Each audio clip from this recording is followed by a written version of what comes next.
दोस्तों, अमृत पीना कौन नहीं चाहता, परंतु अमृत किसी को भी आसानी से प्राप्त नहीं होता, और अगर प्राप्त हो भी जाए और इसे पेशाब के जरिए पिलाया जाए तो क्या आप ग्रहण करेंगे?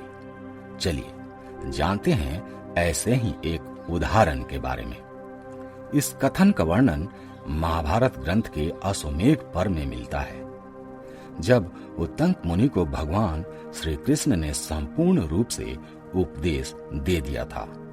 तब उत्तंक मुनि ने प्रसन्न होकर श्री कृष्ण से यह कहा था कि यदि मैं आपकी थोड़ी सी भक्ति प्राप्त करने का अधिकारी हूं, तो आप मुझे अपना ईश्वरीय स्वरूप दिखा दीजिए।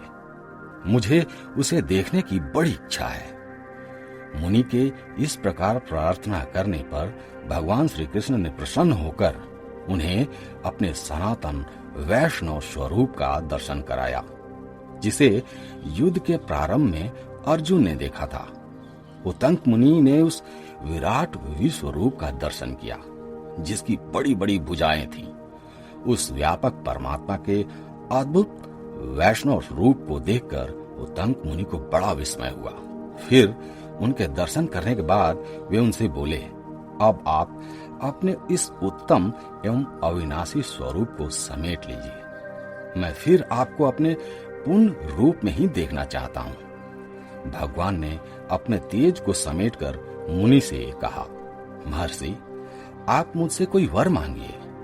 मुनि ने कहा, आपके स्वरूप को देख रहा हूँ, यही मेरे लिए आज सबसे बड़ा वरदान है। श्री कृष्ण ने कहा, मुनि, आप इसमें कोई अन्यथा विचार ना कीजिए। मेरा दर्शन मोघ है, अतः आपको मुझसे वर मांगना ही चाहिए। तब उत्तंक ने कहा, प्रभु, यदि वर लेना मेरे लिए आवश्यक समझते हैं तो यही वर दीजिए कि मुझे यहाँ यथेष्ट जल प्राप्त हो सके, क्योंकि इस मरुभूमि में जल बड़ा दुर्लभ है। तब भगवान श्री कृष्ण ने उत्तंक से कहा, जब आपको जल की आवश्यकता हो तो मेरा स्मरण कीजिएगा। यह कहकर वो द्वारका चले गए। दोस्तों, कुछ समय पश्चात एक दिन उनको बड़ी प्यास लगी। वे पानी पीने के लिए मरुभूमि में चारों ओर घूमने लगे। घूमते घूमते भगवान श्री कृष्ण का स्मरण किया। इतने में ही उन्हें एक नंग धड़ंग चांडाल दिखाई पड़ा, जिसके शरीर में मैल और कीचड़ जमी हुई थी। वह कुत्तों के झुंड से घिरा हुआ था और अत्यंत भयंकर जान पड़ता था। उसकी मूत्र इंद्री से जल की धारा गिरती दिखाई देती है। महर्षि को प्यासा जानकर चांडाल ने हंसते हुए कहा, उत्तंक, आओ, मुझसे पानी लेकर पी लो। तुम्हें प्यास से कष्ट पाते देख मुझे बड़ी दया आ रही है। चांडाल के इस प्रकार कहने पर उत्तंक मुनि ने उस जल को स्वीकार नहीं किया तथा वर देने वाले श्री कृष्ण की कठोर वचनों से निंदा की। उन्होंने क्रोध में भरकर उस जल को ग्रहण नहीं किया और अपने निश्चय पर अटल रहकर उस चांडाल को भी डांट लगाई। उनके इनकार करने पर चांडाल कुत्तों के साथ वहीं अंतर ध्यान हो गया। यह देख उत्तंक मुनि मन ही मन बहुत लज्जित हुए और भीतर ही भीतर समझ गए कि श्री कृष्ण ने मेरे साथ धोखा किया है। दोस्तों, इतने में ही भगवान श्री कृष्ण प्रकट होकर वहां आए। तब उत्तंक ने उनसे कहा, पुरुषोत्तम ब्राह्मण के लिए चांडाल के पेशाब का जल देना उचित नहीं था। उनकी बात सुनकर भगवान उत्तंक मुनि को मधुर वचनों से सांत्वना देते हुए बोले, महर्षि, वहां जिस रूप को धारण करके जल देना उचित था उसी रूप से दिया गया, किंतु आप उसे ले न सके। मैंने आपके लिए इंद्र से जाकर कहा था कि तुम उत्तंक मुनि को जल के रूप में अमृत प्रदान करो। मेरी बात सुनकर इंद्र बारंबार यह कहने लगे, मनुष्य अमर नहीं हो सकता, इसलिए आप उन्हें अमृत ना देकर कोई और वर दीजिए।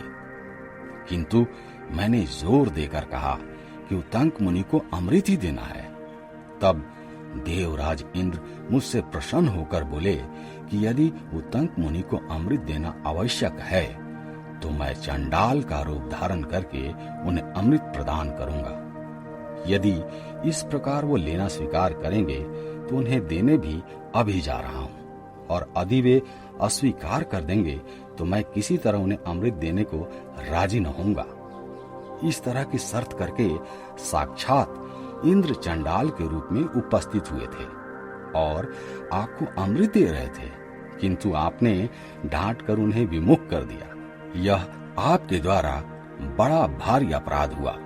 अच्छा, यह बात तो बीत गई। अब मैं आपकी तीव्र पिपासा का अंत करने और जल की इच्छा को पूर्ण करने के लिए दूसरा वरदान देता हूँ। जब जब आपको पानी पीने की इच्छा हो तब तब मरुभूमि के आकाश में जल से भरे हुए मेघों की घटा घिर आएगी।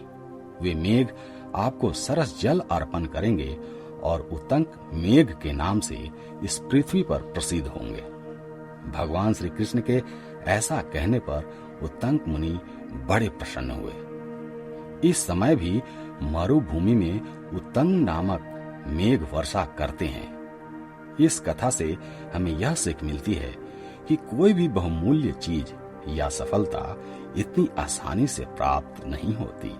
अगर इस विषय में कुछ कहना चाहते हैं तो हमें कमेंट बॉक्स में जरूर बताएं और हमारे चैनल को लाइक और सब्सक्राइब करना मत भूलिएगा। जय हिंद।